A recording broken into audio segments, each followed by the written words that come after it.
சில சமயம் நம்ம ஒரு படம் 3 மணி நேரம் ஓடிச்சுன்னா பார்த்துட்ருப்போம். ஆனால் ஒரு சில பேர் 3 மணி நேரம் பேசினா கூட பார்த்துக்கிட்டே இருக்கலாம். தமிழ் யார் பேசினாலும் அவங்க அழகாக தெரிவாங்க. இவர் பேசினா தமிழ் அழகாக தெரியும். இயக்குனர் திரு கரு பழனியப்பன் அவர்களே அன்போடு பேச அழைக்கிறேன்.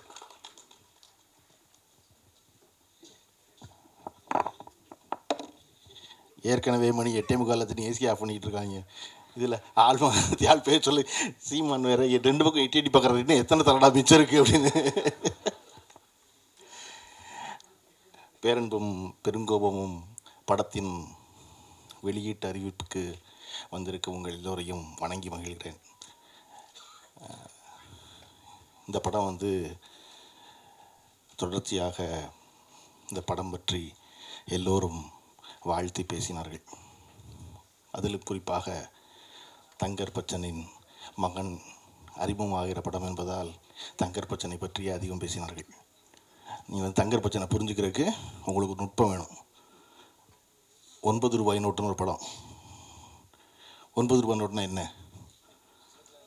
செல்லாது இல்லை. அப்படித்தான் ரொம்ப நாள் என் நண்பர் தான் சொன்னேன், அப்படி இல்லைடா, இந்திய நாணய அமைப்பில் மொத்தம் 9 ரூபா நோட்டு இருக்கான். 1 ரூபா, 2 ரூபா, 5 ரூபா, 10 ரூபா, 20 ரூபா, 50 ரூபா, 100 ரூபா, 500 ரூபா, 1000 ரூபா. அந்த படம் எடுத்தப்போ 9 ரூபா நோட்டு இருக்குது. அந்த 9 ரூபா நோட்டு பயன் இல்லைடா, அதை விட அந்த மனுஷன் உயர்ந்த வேணாம்னு சொல்கிற நுட்பம் இல்லை கிடா. நான் சொன்னேன், என்னடா படம் இத்தனை வருஷம் கழிச்சு எனக்கு சொல்கிறீங்க அப்படின்னு. இது புரியாமல் அந்த படத்தை 2-3 தடவை பார்த்துட்டேன்டா நான் அப்படி. அதை விட அண்ணன் சொல்கிறது ரொம்ப பிரமாதமான நுட்பம் இருக்குது. என்னென்னா, இந்த படத்துல கதாநாயகன் எனக்கு விஜித்துன்னு பேர் வச்ச அண்ணன் ஒன்று சொன்னார் பாருங்க. நான்லாம் அதுலேருந்து மீளவே இல்லை.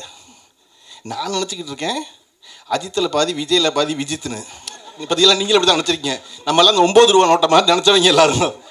அண்ணன் தான் சொன்னார், நான் ராத்திரி திடீர்னு முழித்தேன், எனக்கு இந்த பேர் ஒலிச்சிச்சு காதில், அப்படி தான் அந்த பேர் வச்சேன்னாரு. எனக்கு என்ன பிடிச்சிருந்துச்சுன்னா, அதை நம்ம நம்புகிறோமோ இல்லையோ, தங்கர் பச்சை நம்புறாரு பாருங்க. அதை இந்த பேர் எனக்கு காதில் ஒலிச்சிச்சு, அதை எல்லாரும் சொல்கிறாரு பாருங்க. அந்த நம்பிக்கை தான் ரொம்ப முக்கியம் சினிமாவில். இதை சொன்னால் நம்புவோம், என் நம்பர் மாதிரி நம்ம சொல்லுவோம் அப்படின்னு.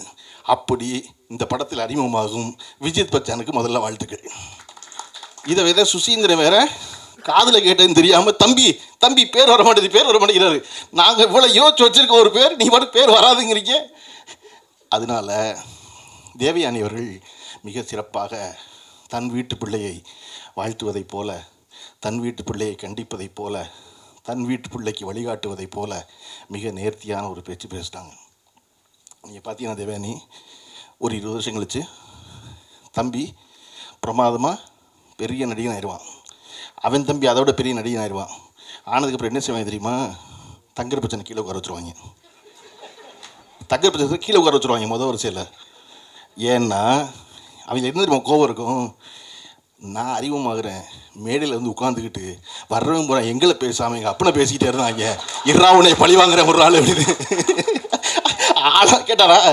பார்த்தீங்களா, என்னப்பா நீ படம் நடிக்கிறக்குள்ள எல்லா ரகசியத்தையும் கதாநாயகி தான் நீயும் சொல்கிற.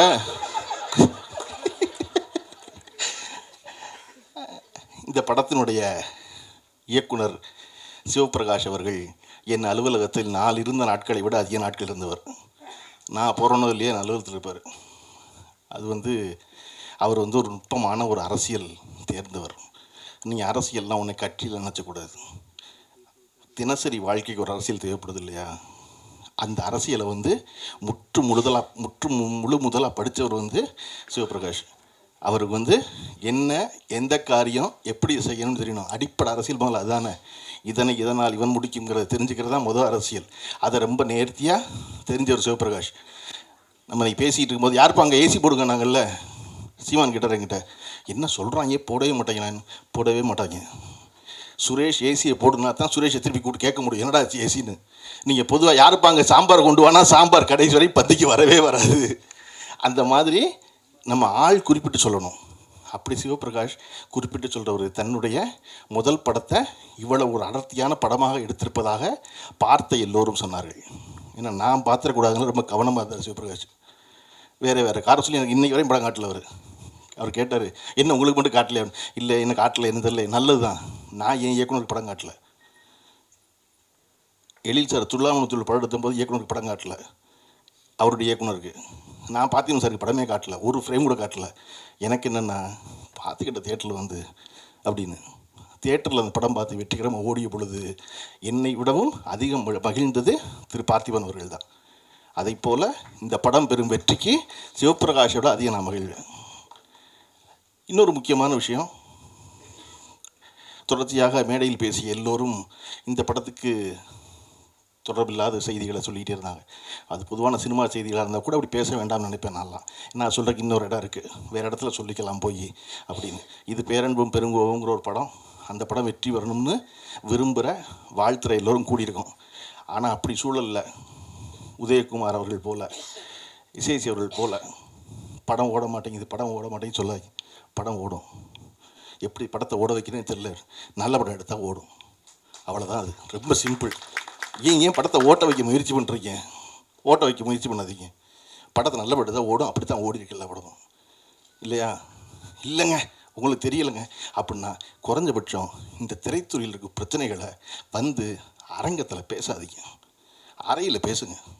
இங்கே ஒரு 40 சேனல் உட்காந்துக்கிட்டு திரும்ப திரும்ப ஒளிபரப்பிக்கிட்டே இருக்காங்க. சினிமா மோசமாக இருக்குது, சினிமா மோசமாக இருக்குது, சினிமா மோசமாக இருக்குது அப்படின்னு.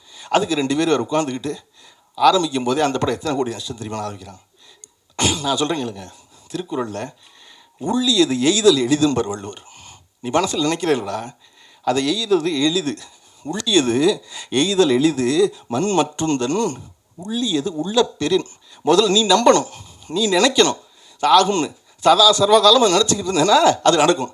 நீங்கள் எப்போ பார்த்தாலும் 200-200 பேரை கூட்டி சினிமா ரொம்ப மோசமாக இருக்குது, யாருமே பிழைக்கலை, நாங்கள்லாம் ரொம்ப கஷ்டப்படுறோம், நாங்கள்லாம் சினிமாவை காப்பாற்ற போராடுறோம். தயவு செஞ்சு போராடாதீங்க.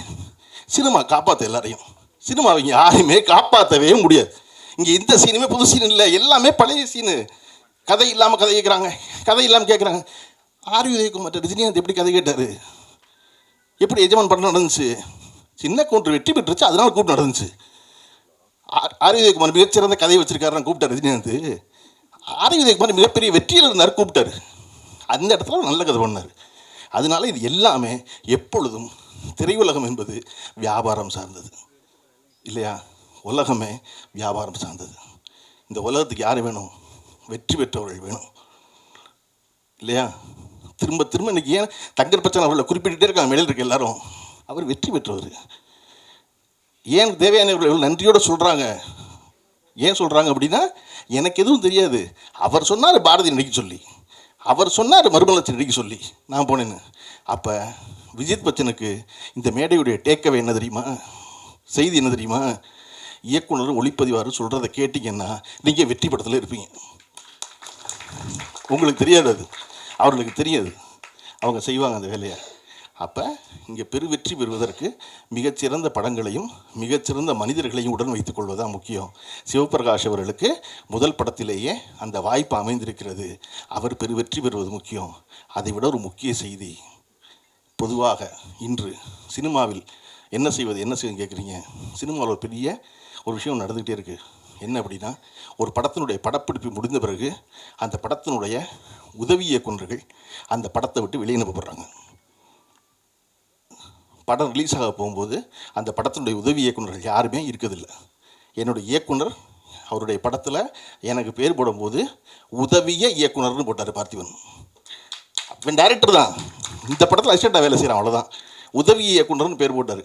அதை போல் ஒரு படத்தில் வேலை செய்யும்போது இன்றைக்கு இருக்க சூழலில் படம் முடிஞ்ச உடனே படம் வெளியாகிறது இல்லை, தாமதமாகுது. அந்த நேரத்தில் முதல்ல செலவை குறைக்கிறவங்க கண்டுபிடிச்சிருக்க வழி உதவி இயக்குனர் அனுப்பிச்சிடுறது. சிவபிரகாஷ் இந்த ஒரு வாரம் இந்த படத்தினுடைய இந்த முன்வெளியீட்டு ஆரம்பிக்கும் போது சகல வேலையும் ஒரு தனி மனிதனாக பார்க்க வேண்டிய கட்டாயம் இருந்ததுக்கான காரணம், இந்த படத்துடைய பட்ஜெட்டில் முதல்ல பண்ணுற ரெஸ்ட்ரிக்ஷன் என்ன அப்படின்னா அசிஸ்டன்ட் வீட்டுக்கு அனுப்பிச்சது. இது நீங்கள் எல்லா படத்திலும் நடக்குது. நான் உங்களுக்கு ஒன்று சொல்கிறேன் கேளுங்க, ஒரு படத்தை வெற்றி பெறும்னு அந்த இயக்குனரை விடவும் ஆழமாக நம்புகிறவன் அந்த படத்தில் உதவி இயக்குனர் தான். இயக்குனர் எல்லா புகழையும் அடைவார், படம் வெற்றி பெற்றா. உதவி இயக்குனர் அடைகிறதில்லை.